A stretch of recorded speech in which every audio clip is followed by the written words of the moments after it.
살다 보면 별의별 일이 다 있습니다. 그리고 많은 선택의 순간이 찾아오죠. 어떤 문제는 당장 생각해보면 그리 어려운 게 아닌 것 같지만 좀 더 곰곰이 생각해보면 그리 간단한 문제가 아닌 것들도 있습니다. 오늘은 온라인에서 재미있는 질문을 발견해서 여러분들과 공유해 보려고 합니다. 이걸로 저희가 나눌 수 있는 인생 이야기가 또 있을 것 같다는 생각이 드네요. 오마르 예삼. 만약에 여러분이 친구의 연인이 바람 피운다는 사실을 알게 되면 어떻게 하시겠습니까? 알려주시겠습니까? 아니면 그냥 못 본 척 넘기겠습니까? 정답은 없겠죠. 그리고 실제 그런 일이 일어난다면 그 상황마다 판단을 바꿀 수 있는 다양한 변수가 있을 겁니다. 생각해 봅시다. 우선 바람이 정말로 확실한가? 다른 사람과 미묘한 기운이 느껴진다 하는 정도의 낌새일 수도 있겠고, 카톡 기록이나 직접 스킨십을 하고 있는 장면처럼 보다 확실한 증거일 수도 있을 겁니다. 급한 마음에 서둘러 알리기 전에 진상을 제대로 파악하는 것이 중요합니다. 네 애인 그런 것 같더라 식으로 던져보는 건 곤란하겠죠. 그 다음 그게 진정 바람이냐 아니냐를 떠나서 걸렸을 때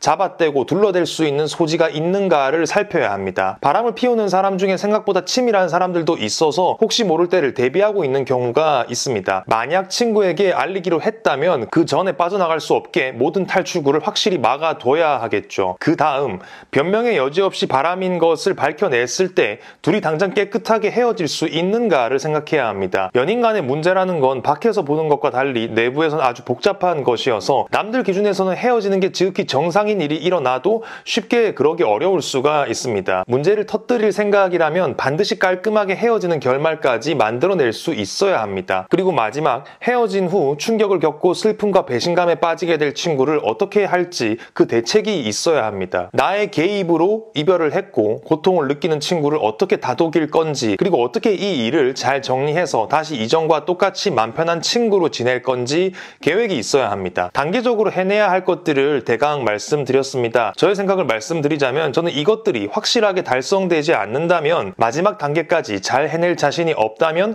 그냥 가만히 모른 척하는 것이 더 좋다고 생각합니다. 나는 열쇠만 쥐어주고 그들 일이니 그들이 알아서 잘 해결할 거라고 생각하신다면 그게 그럴 가능성은 별로 없습니다. 치명적인 사실을 폭로하겠다라면 이제 여러분도 사건의 분명한 관계자로 연루된다는 사실을 기억하세요. 그러니까 이제부터 아주 피곤하고 곤란할 각오를 하셔야 된다는 겁니다. 어릴 적엔 그렇게 생각하지 않았어요. 감히 내 친구를 배신을 해? 용서 못해. 내 일처럼 화를 내며 타올랐었죠. 그건 혈기의 문제도 있었겠지만 사실 삶과 관계라는 것에 대해 노하우가 없어서가 아니었나 생각이 듭니다. 그때 제가 지금의 저를 본다면 비겁한 겁쟁이 아저씨라고 분노를 할 것 같은데, 네, 그래도 괜찮습니다. 지금의 저도 그때의 풋내기인 저를 설득할 자신이 없기도 하고요. 다만 세상이 그렇게 단순하지가 않습니다. 냉소적으로 들리겠지만 그게 어른의 방식이라는 생각이 드네요. 마냥 친구를 구해야 한다고 말하기에는 상황이 아주 복잡합니다. 쑤셔 봤다가 바람이 아니면 어떻게 하나요? 바람이 맞다고 해도 입증을 못하면 어떻게 하나요? 나만 이상한 사람이 됩니다. 바람을 검증은 했는데 둘이 어찌저찌 해서 안 헤어지고 화해하면 어떻게 하나요? 친구는 나에게 아무튼 당장은 고마워 해도 연인을 사랑하는 걸 어떻게 하면서 계속 만나면 면이 안 설 테니 점점 나와는 거리를 두겠죠. 그리고 그렇게 더 지내다 보면 점점 고맙지도 않을 겁니다. 왜 몰랐으면 그냥 지나갔을 걸, 지가 뭔데 나서서 우리 사이에 흠집을 냈나 하면서 말이죠. 나는 억울합니다. 친구를 위해 올바른 일을 한 건데 왜 내가 친구와 불편하고 어색해져야 하나 싶고, 근데 아마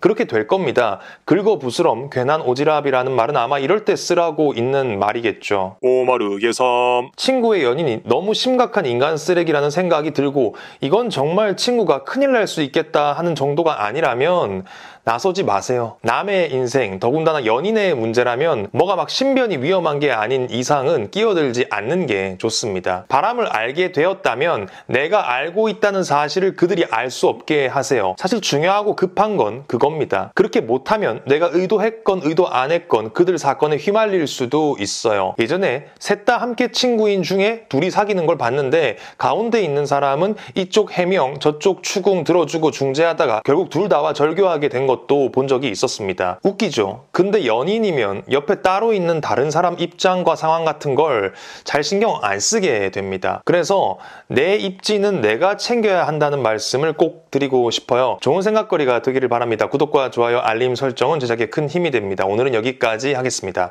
감사합니다. 안녕!